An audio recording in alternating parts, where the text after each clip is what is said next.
खास Islamabad high court में दायर की है कि इमरान खान साहब की जान को खतरा है।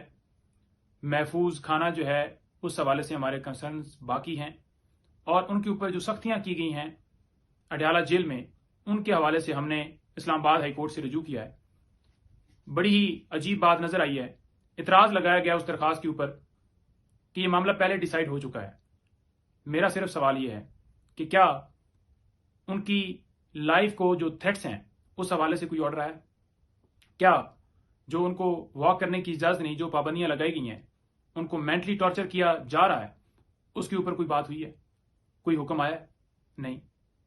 क्या महफूज खाने के हवाले से जो हम इस्तदा कर रहे थे 2 महीने से, क्या उस हवाले से कोई ऑर्डर आया है कि महफूज खाना जो है वो कैसे प्रोवाइड किया जाए कि उनका जो काबिल भरोसा डॉक्टर है उसके जरिए से बाकायदा तौर पर वो चेक करे और चेक करके इमरान खान साहब को फूड दिया जाए?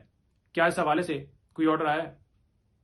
जो कुछ किया जा रहा है, जो ये एक प्रोपेगेंडा किया गया कि इमरान खान साहब को जनाब बी क्लास दे दी गई है, ये कर दिया गया है, कूलर दे दी, तमाम बातें गलत हैं। कोई ऐसा कुछ नहीं है। क्या इस हवाले से कोई तौहीन अदालत की कार्रवाई या कोई ऑर्डर आया? नहीं आया। बात यह है कि अदालत पहले भी हुक्म देती है लेकिन इंप्लीमेंट नहीं होता। अदालत कहती है कि ये वकला जाकर मिलेंगे, एफआईआर दर्ज कर दी जाती है उन वकला के ऊपर। अदालत कहती है कि ये किया जाए, नहीं किया जाता। यहां पर कानून तो फॉलो किया नहीं जाता। लेकिन ये इतराज लगाना कि आपका मामला पहले डिसाइड हो चुका है, ये समझ से बाहर है और हम ये इस्तदा करते हैं कि कल ये मामला टेकअप हो गया है, तमाम इतराजात दूर किए जाएंगे और फौरन फिलफौर इस दरखास्त के ऊपर फैसला दिया जाए। हमें इमरान खान साहब की जो जान है उसके हवाले से खदशात हैं और फौरन इसके ऊपर फैसला दिया जाए क्योंकि ये सबसे अर्जेंट नौयत का मामला है। दूसरा, हमने देखा कि साइफर का मुकदमा जो जज अबुल हसन साहब के पास ट्रायल चल रहा है, उसमें उन्होंने 4 तारीख के लिए ऑर्डर किया है कि इमरान खान साहब को प्रोड्यूस किया जाए। अब देखना यह है कि जैसा कि पहले 2 दफा मजिस्ट्रेट साहब के अहकामात को हवा में उड़ाया गया, क्या इमरान खान साहब को अदालत में पेश किया जाएगा या उसी तस्वीर के डर से फिर ये सिक्योरिटी का बहाना बना दिया जाएगा या कह दिया जाएगा कि इमरान खान साहब साइफर केस के अंदर अडयाला जेल में पाबंद हैं, तो लिहाजा अदालत ही वहां शिफ्ट की जाए। तो देखने वाली बात है। हम उम्मीद करते हैं कि अदालत को अपना हुक्म जो है वो मनवाना चाहिए क्योंकि अदालत की इज्जत अदालत के फैसलों से और उसके ऊपर इंप्लीमेंटेशन से होती है। तो लेट्स सी, देखते हैं। दूसरी तरफ हम ये भी देख रहे हैं कि किस तरह से इस केस के अंदर जल्दी दिखाई जा रही है। वो कैसे जल्दी दिखाई जा रही है कि 28 कोई गवाह हैं जी, उन्होंने बयान भी रिकॉर्ड करवा दिया है इमरान खान साहब के खिलाफ। और आजम खान के हवाले से भी हमने देखा कि उन्होंने भी कोई स्टेटमेंट रिकॉर्ड करवा दी है। बात यह है कि किसी भी अक्यूज के खिलाफ 164 की स्टेटमेंट जब रिकॉर्ड करवाई जाती है तो पहले उस अक्यूज को नोटिस भेजा जाता है। तो क्या भेजा गया? नहीं।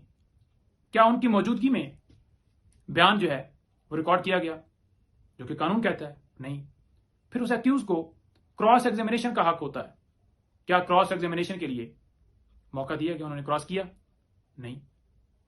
तो फिर कैसे ये ट्रायल चल रहा है बंद कमरे के अंदर कि फौरन इस ट्रायल को खत्म करके बेल डिसाइड ना हो और उधर से सजा दे दी जाए? क्योंकि यहां पर तो आपने देखा ना कि पहले ट्रायल कोर्ट के अंदर बहाने बनाए जा रहे थे कि खान साहब जो हैं वो प्रोसिक्यूशन जो है वो अवेलेबल नहीं है जी, जज साहब छुट्टी पर हैं जी, और ये हो गया जी तो वो हो गया। अब हाई कोर्ट में भी हम ये देख रहे हैं कि इन कैमरा प्रोसीडिंग होगी जी या ओपन ट्रायल होगा, ओपन प्रोसीडिंग होगी। तो ये बात बड़ी एक जो है हमें नजर आ रही है कि किस तरह से ये जमानत के ऊपर डिले किया जा रहा है और चालान के ऊपर कितनी जल्दी है। आम रूटीन में अगर किसी का चालान देखे ना तो 6 महीने साल लगा देती है पुलिस जमा करवाते हुए, और यहां पर 5 तारीख को खान साहब तोशाखाना केस में गिरफ्तार होते हैं और 15 तारीख को इस केस में गिरफ्तारी डाली जाती है और जज साहब 26 के लिए कहते हैं कि चालान जो है जमा करवाया जाए। अभी सुना है चालान जमा भी हो गया है, गवाहों के बयान भी हो गए हैं। क्या बयान है ना खान साहब को पता है ना हमें पता है, दी ही नहीं गए। तो इस ट्रायल को, इस फैसले को कौन मानेगा? जो बंद कमरे के अंदर फैसला लिख कर देने का प्रोग्राम है, उस ट्रायल को कौन मानेगा?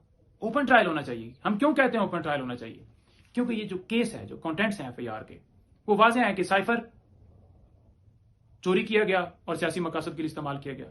दौरान प्रोसीडिंग जब नीचे बेल आर्ग्यू हो रही थी, हमने 1 मिनट के लिए नहीं देखा, जब हालांकि साफी भी बाहर निकाले गए, कि कोई ऐसी चीज लेकर आए जो बिल्कुल खुफिया रखने वाली थी, और बड़ा वो जो है ना उसका जो है वो संदूक खोला गया तो अंदर से जो है ना वो बड़ा खुफिया मटेरियल निकल आया। कोई ऐसा नहीं था। जब बात ये हो रही है कि डीक्लासिफाइड किया गया साइफर को, और वो कॉपियां जो हैं उसका कंटेंट ये था, वो कंटेंट तो हर शो की जीनत बन चुका है, हर जगह पर डिस्कस हो रहा है, FIR के अंदर हो रहा है, FIA डिस्कस करी। राना सनाउल्लाह साहब जो है उस वक्त वजीर दाखिला थे, उन्होंने खुद डिस्कस किया और उन्होंने खुद माना कि ओरिजिनल साइफर जो है वो फॉरेन ऑफिस के अंदर पड़ा है। FIA मान रही है कि ओरिजिनल साइफर फॉरेन ऑफिस के अंदर पड़ा है। तो जब कोड शेयर ही नहीं की गए, जब साइफर को डीक्लासिफाइड किया गया, तो फिर किस चीज की सीक्रेट कार्रवाई करनी है, जब साइफर की ओरिजिनल की तो बात ही नहीं हो रही और डीक्लासिफाइड की बात हो रही है और वो हर जगह पर चल गया है। तो ये सिर्फ और सिर्फ एक बंद कमरे के अंदर फैसला देने का एक प्रोग्राम है कि उनको सजा दी जाए और इलेक्शन से आउट किया जाए, जो कि ना हम होने देंगे ना ये कौम होने देगी। जो उनके सारे मकासद हैं वो इंशाअल्लाह हम नाकाम बनाएंगे। तमाम दरखास्तें हमने इस्लामाबाद हाई कोर्ट में दायर की हैं। हमें पूरी उम्मीद है कि इस्लामाबाद हाई कोर्ट तमाम दरखास्तों पर फैसला देगी और इंसाफ के तमाम तकाजे पूरे किए जाएंगे। जी।